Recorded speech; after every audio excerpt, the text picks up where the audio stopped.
उत्तराखंड राज्य बने हुए 24 साल हो गए और इन 24 सालों में जो यहाँ की मूलभूत जरूरतें हैं ना, जो उत्तराखंड राज्य बनने के पश्चात जो लोगों ने उम्मीद लगाई थी कि लोगों को जो है जो उनकी मूलभूत समस्याएं हैं तो उनसे निजात मिलेगी। उन मूलभूत समस्याओं में अगर हम बात करें ना, तो सबसे पहले हम स्वास्थ्य की बात करते हैं। स्वास्थ्य, शिक्षा और एक बहुत बड़ा एक मुद्दा और है यहाँ पर बेरोजगारी का। तो मैं आपको आज जो यहाँ का अस्पताल है उसके बारे में थोड़ा सा आपको मैं जानकारी देता हूँ आज। और मैं पहुँचने वाला हूँ अस्पताल में और देखते हैं वहाँ पर कि कैसी व्यवस्थाएं हैं और कैसा ट्रीटमेंट लोगों को मिल रहा है। और जो उत्तराखंड से जो पलायन होता है ना, पलायन होता है या हुआ है या जो हो रहा है, तो उसका भी ये मुख्य कारण है कि जो स्वास्थ्य व्यवस्थाएं खराब होना, शिक्षा की व्यवस्थाएं खराब होना और बेरोजगारी पे अंकुश नहीं लगाया जाना, ये मूल कारण है। ये मैं पहुंच चुका हूँ, देखो आपको बोर्ड दिख रहा होगा, सामुदायिक स्वास्थ्य केंद्र लमगड़े का। और इसके अंदर चलते हैं और लोगों से पूछते हैं कि उनको कैसी सुविधाएं यहाँ पर मिल रही है और कई चीजें आपको दिखाऊंगा भी। और आप उससे अंदाजा लगा सकते हैं कि उत्तराखंड में कैसी स्थिति है 24 साल बाद। उत्तराखंड को बने हुए 24 साल हो गए। इन 24 सालों में क्या बदला और क्या बदलाव आया और कैसी सुविधाएं लोगों को मिल रही हैं, इसके बारे में थोड़ा सा जानते हैं। और मैं पहुंच चुका हूं हॉस्पिटल में और यहाँ जो है आज जानकारी लेते हैं। और आप बने रहें वीडियो में और लाइक करें, कमेंट करें और शेयर करें और अपनी राय भी जरूर दें। ये आया मैं हॉस्पिटल के अंदर और थोड़ा यहाँ पर जानकारी लेते हैं लोगों से कि क्या हो रहा है, कैसा हो रहा है। यहाँ पर एक ये पेशेंट लोग हैं, अभी इनसे पता करते हैं कि कैसी सुविधाएं लोगों को यहाँ पर मिल रही है।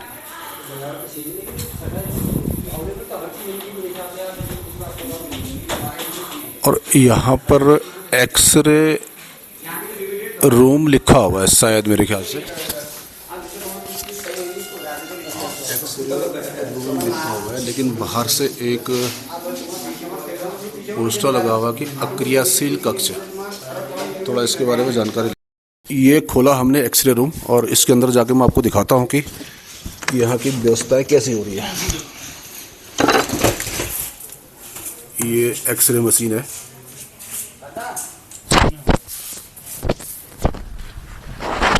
ये दिख रही है आपको कि ये एक्सरे मशीन है। और ये इस एक्सरे मशीन को यहाँ पर करीब 21 साल हो गए हैं। 21 साल से ये मशीन यहाँ पर फिट की गई है, रखी गई है इस अस्पताल में। और जहाँ तक मुझे जानकारी ये मिली है कि इस मशीन से अभी तक 21 सालों में एक भी व्यक्ति का कोई एक्सरे नहीं किया गया है। तो इसका अंदाज़ा ये लगा सकते हैं आप लोग कि कैसी व्यवस्थाएं हैं उत्तराखंड में स्वास्थ्य संबंधी। तो ये लोग आप सही इसका अंदाज़ा लगा सकते हैं। और बात करते हैं लोगों से कि किन लोगों ने यहाँ पर अगर एक्सरे कराया है तो वो रिपोर्ट हमको मिलेगी और मैं आपको दिखाऊंगा। तब तक आप लोग बने रहें। थोड़ा पता करते हैं लोगों से। आप यहाँ हॉस्पिटल में आए हैं इलाज कराने? हाँ। क्या तकलीफ है? घर वाले को बुखार है। अच्छा, यहाँ पर एक एक्सरे मशीन लगी हुई है ना, ये 21 साल इसको लगे हुए हो गए। क्या आपने कभी एक्सरे कराया यहाँ? होता तो है, ये तो भंडार कक्ष। आपने कभी यहाँ एक्सरे कराया? मैंने तो नहीं करा, पहली बार आया। नहीं करा, पहली बार आए हैं आप यहीं के? हाँ। ये एक्सरे मशीन लगी है यहाँ, 21 साल हो गए इसको लगे हुए। हाँ। तो आपने कभी एक्सरे कराया यहाँ? नहीं, तो नहीं कराया है। हम आप लोगों ने कभी एक्सरे कराया यहाँ? नहीं, हमें आपने? हाँ मैडम बताइए। मालूम ही नहीं, हम आज आए फर्स्ट टाइम। नहीं, 21 साल हो गए इसको लगे नहीं, हुए। हमें मालूम नहीं, हम यहाँ रहते नहीं। अच्छा, आप यहाँ नहीं रहते? आपने कभी यहाँ एक्सरे कराया? नहीं कराया। आपने यहाँ एक्सरे कराया इस रूम में? नहीं कराया।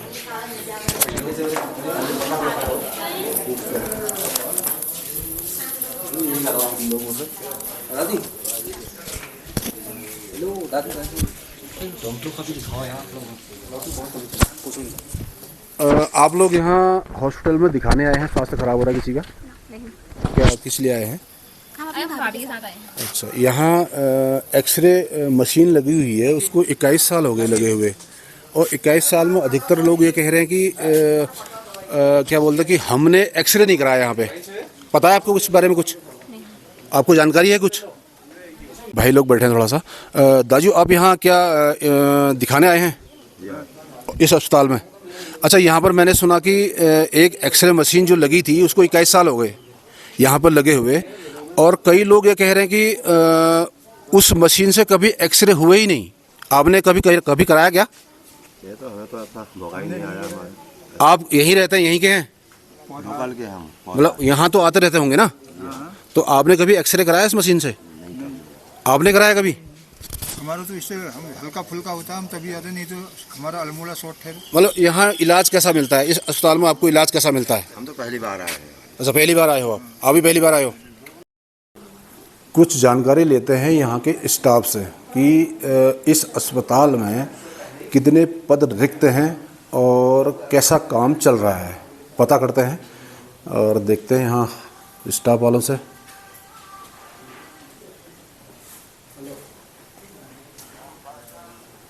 ये है इनका ऑफिस और इनसे बात करते हैं। हेलो सर, नमस्कार। इस अस्पताल में, सामुदायिक स्वास्थ्य केंद्र में अभी पूरे पद हैं क्या? स्टाफ, डॉक्टर से लेके लेडीज़ डॉक्टर जो होते हैं, आपका बाकी जो स्टाफ होता है, वो सारे पद कंप्लीट हैं या अनकम्प्लीट हैं? डॉक्टर्स के तो लगभग पूरे पद कंप्लीट है यहाँ पर। अच्छा, डॉक्टर के पूरे पद? डॉक्टर के पद सब कंप्लीट हैं पूरे, मतलब सामुदायिक स्वास्थ्य केंद्र के अकॉर्डिंग, मतलब हाँ, सामुदायिक के अकॉर्डिंग ना, सीएससी के? सीएससी के अकॉर्डिंग नहीं, ये जो है बिल्डिंग पुरानी पीएससी की है, वो कन्वर्ट हुई है सीएससी में। अच्छा, वो तो ढांचा जो है अभी ये पूरा पीएससी का ही है अभी। अच्छा, पहले पीएससी था, पहले पीएससी थी, अपग्रेड किया है 2015 सीएससी में हो गया, सीएससी में सामुदायिक स्वास्थ्य केंद्र। हाँ, उसमें चल रहा तो है। उसके अकॉर्डिंग यहाँ पर लोगों का ट्रीटमेंट होता है? हाँ, पूरा होता है ट्रीटमेंट, पेशेंट आते हैं, ट्रीटमेंट होता है, इमरजेंसी और डिलीवरी वगैरह होती है यहाँ पर। अच्छा, अभी कितने पद खाली हैं, कुछ ऐसा? डॉक्टर्स के तो सब कंप्लीट, वो जो पद हैं उसके अगेंस्ट जो है सारे बॉन्डेड डॉक्टर है, वो कॉन्ट्रेक्चुअल बेस पे डॉक्टर हैं, सारे के सब कंप्लीट है। अच्छा, एक चीज़, बाकी और स्टाफ? बाकी और स्टाफ अदर वो है, थोड़ा एक आध की रिक्वायरमेंट है, जैसे हमारे पास वो नहीं है, पर्यावरण मित्र नहीं है। अच्छा, तो उनको हमने आउटसोर्स से अब वो कर रखा है, हायर कर रखा है। अच्छा। बाकी एक चीफ फार्मासिस्ट का पद यहाँ पर रिक्त है।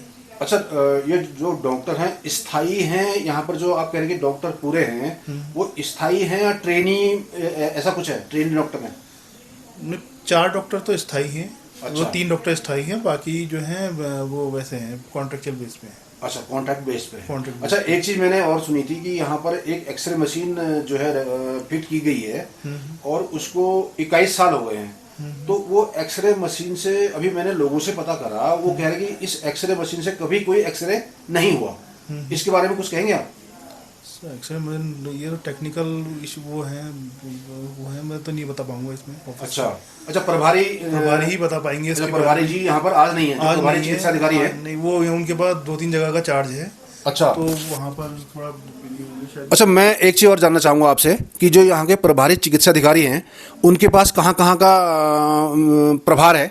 उनके पास ब्लॉक ताकुला का है और अल्मोड़ा सेम ऑफिस जो है वहाँ पर वहाँ भी उनके पास चार्ज काफ़ी है, और यहाँ लमगड़ा के भी प्रभारी है। हाँ, प्रभारी चिकित्सा अधिकारी जो यहाँ पर हैं, उनके पास जो कार्यभार दिया गया है उनको, एक तो ताकुला ब्लॉक भी उन्होंने देखना है, लमगड़ा ये सीएससी को भी उन्होंने देखना है, और अल्मोड़ा सीएमओ कार्यालय में भी वो अटैच हैं। अटैच नहीं है, वहाँ का भी काफ़ी कार्यभार। हाँ, मतलब अटैच ही लगाओ कि वहाँ भी अगर काम देख रहे तो फिर अटैच ही हुए ना। की भी सारी स्कीमें उन्हीं के पास है, ज़्यादा से ज़्यादा। अच्छा, प्रभारी चिकित्सा अधिकारी के पास इतना लोड डाला हुआ है कि वो समय नहीं दे पा रहे हैं, और ये चीज़ें सरकार को देखनी होती है। ये भवन बन रहा है सामुदायिक स्वास्थ्य केंद्र का, अभी बनने में ही है, अभी फ़िलहाल काम रुका पड़ा है इस पे। और मुझे पता चला कि जो काम रुका है वो बजट के अभाव में, मतलब बजट अभी स्वीकृत नहीं हुआ है, तो उसकी वजह से यहाँ पर काम रुका पड़ा है। और सबसे दिलचस्प ये होगा कि ये जब शुरू हो जाएगा यहाँ पर कैसी सेवाएं मिलेंगी जनता को, वो देखने लायक होगा। और ज़रूर आपके लिए वो वीडियो बना के दिखाऊंगा मैं आपको। पता करते हैं यहाँ कुछ कि ये काम क्यों रुका है। एक भाई जी मिले हैं हमको। भाई जी, आप यहीं इसमें काम करते हो ना? ये बिल्डिंग बनाने में काम कर रहे हो? अच्छा, ये बताओ ये काम रुका क्यों है? बजट खत्म। अच्छा, बजट खत्म हो गया? हाँ जी। क्यों? जितना बजट आया तो लग गया। अच्छा, बजट खत्म हो गया, जितना बजट आया था वो लगा के इतना खड़ा कर दिया है। हाँ, खड़ा कर दिया इतना। और अब बजट का इंतजार हो रहा है। बजट का इंतजार हो रहा है। और जब बजट आएगा तो तब जो है इसको फिर चालू किया जाए, फिर बनाना शुरू किया जाएगा। हाँ जी। अच्छा, कितने लोग हो अभी यहाँ? अभी तो दो बंदे हैं, काम नहीं चल रहा, क्या करेगा, लेबर रहेगा। अच्छा, 2 बंदे यहाँ पर हैं चौकीदारी के लिए, हाँ जी। है ना? अच्छा, जब पैसा दोबारा से पैसा इसमें आएगा तो फिर काम को शुरू किया जाएगा। हाँ, फटाफट काम चलो जाएगा। कहाँ के रहने वाले हो? मैं तो पंजाब के हूँ। पंजाब के। अच्छा, ठीक है। ये है उत्तराखंड में स्वास्थ्य सेवाओं का हाल। सरकारें चाहे कितना दावा करें विकास कार्यों के, या फिर स्वास्थ्य संबंधित बातें हों, या फिर शिक्षा से संबंधित बातें हों, सरकारें चाहे कितनी बातें कर ले, लेकिन सच्चाई जो है उसके एकदम उलट है। इस अस्पताल को बने हुए, जो मैं आपको ये दिखा रहा हूँ, इस अस्पताल को यहाँ पर बने हुए कम से कम 35 साल हो गए। और 35 सालों में पहले पीएचसी था, प्राइमरी हेल्थ सेंटर। उसके बाद इसको अपग्रेड किया गया सामुदायिक स्वास्थ्य केंद्र के रूप में। और सामुदायिक स्वास्थ्य केंद्र को बने हुए कम से कम 7-8 साल करीब मेरे ख्याल से हो गए हैं। और इन 7-8 सालों में भी यहाँ पर कोई ज़्यादा मैं कहूँगा कि सुविधा लोगों को नहीं मिली है। और उत्तराखंड राज्य में ये कुछ प्रमुख मुद्दे हैं। इन प्रमुख मुद्दों में जो है स्वास्थ्य भी है और शिक्षा भी है। और एक मुद्दा और इस उत्तराखंड में जो है बहुत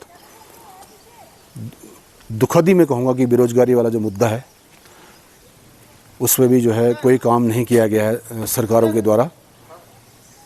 लेकिन हम बात कर रहे हैं स्वास्थ्य संबंधी सेवाओं की, तो आप सहज ही अंदाज़ा लगा सकते हैं कि उत्तराखंड से जब भी कभी चुनाव होते हैं तो नेता मंत्री लोग जो हैं ये कहते हुए आपको ज़रूर सुनाई देंगे कि जो उत्तराखंड से पलायन हो रहा है, पलायन पर रोक लगाने की बात करते हैं। और जब चुनाव संपन्न हो जाते हैं तो ये लोग खुद ही भूल जाते हैं कि पलायन भी एक बहुत बड़ा मुद्दा है उत्तराखंड का। तो इस मुद्दे का समाधान करने की कभी किसी ने कोशिश नहीं करी। इसमें मुख्य रूप से जो है स्वास्थ्य सेवाएं होगी और शिक्षा होगी, बहुत बड़ा मुद्दा यहाँ पर है।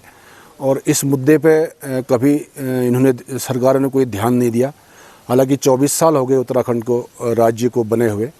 इन 24 सालों में कितनी सरकारें आई होंगी और कितनी सरकारें गई, लेकिन किसी भी सरकार ने प्रॉपर रूप से, प्रॉपर तरीके से जो है यहाँ की जनता के लिए जो सुविधाएं हैं तो उस पर ध्यान नहीं दिया। और बात करते हैं पलायन रोकने की, तो ये तो मैं एकदम असंभव मानता हूँ इस बात को। बाकी आप लोग बने रहें वीडियो में और लाइक करें, कमेंट करें और अपनी राय ज़रूर दें कि क्या होना चाहिए, कैसा होना चाहिए। ये भवन तैयार हो गया है लगभग, लेकिन अभी काफ़ी कुछ काम होना बाकी भी है इसमें। और बजट के अभाव में जो है अभी काम रुका पड़ा है, ये बताते हैं। थोड़ा सा मैं आपको दिखा देता हूँ। लेकिन ये भवनों से बनने से, बिल्डिंग बनने से जो है लोगों की समस्या का समाधान नहीं होगा। लोगों की समस्या का समाधान तभी होगा जब प्रॉपर तरीके से यहाँ पर स्टाफ हो और डॉक्टर हो और पूरी सुविधा जो है यहाँ के लोगों को मिले, तभी ये साकार हो पाएगा कि उत्तराखंड राज्य में हम लोग रहते हैं। और यहाँ से पलायन जो हो रहा है उस पलायन पे भी अंकुश ज़रूर लगेगा। और आप लोग बने रहें और लाइक करें, कमेंट करें और वीडियो को शेयर भी करें और अपनी राय भी ज़रूर व्यक्त करें कि कैसा लगा आपको वीडियो। है मुख्य रास्ता जो ये अस्पताल के लिए भी आता है, और सामने विकास खंड है वो दिख रहा होगा आपको, वहाँ के लिए जो रोड बनी है ना, इसकी हालत देखिए आप लोग। जहाँ जाएंगे वहाँ समस्या खड़ी है, और ये हाल जब रोडों के हैं, सड़कों के हैं, तो जो संस्थान है बाकी, तो उसमें क्या होता होगा इसका अंदाज़ा आप खुद ही लगा सकते हैं। ये रास्ता है, स्वास्थ्य केंद्र को जाता है ये रास्ता, मुख्य मार्ग से स्वास्थ्य केंद्र की तरफ को। ये हाल हो रखे हैं इस रास्ते के। आखिर कौन देखेगा इन समस्याओं को, कौन समाधान करेगा इन समस्याओं का, ये आप लोगों ने देखना है और कमेंट करके बताना है कि कैसे ये व्यवस्थाएं उनमें सुधार लाया जा सकता है और कैसे ये व्यवस्थाएं सुधरेंगी। ये चौराहा आ गया। जो उम्मीद है कि पूरा वीडियो आप लोगों ने देख लिया होगा। अब सबसे बड़ा सवाल ये पैदा होता है कि जो ये समस्याएं हैं, तो इसकी जवाबदारी किसकी है, इसका जिम्मेदार कौन है। ये जो सारी समस्याएं मैंने आपको दिखाई, अस्पताल से लेकर के एक्सरे मशीन से लेकर के, और ये जो रास्ता है, मुख्य मार्ग जो है, वहाँ तक मैंने आपको पूरा वीडियो दिखाया। अब मुझे कमेंट करके आप लोग ये बताइएगा कि आखिर इसका जिम्मेदार कौन है, यहाँ के नेता, मंत्री, सरकार या इस लोकल के जो प्रतिनिधि हैं। तो ये जवाबदारी किसकी बनती है, ये लोग आप कमेंट करें और मुझे बताएं कमेंट करके।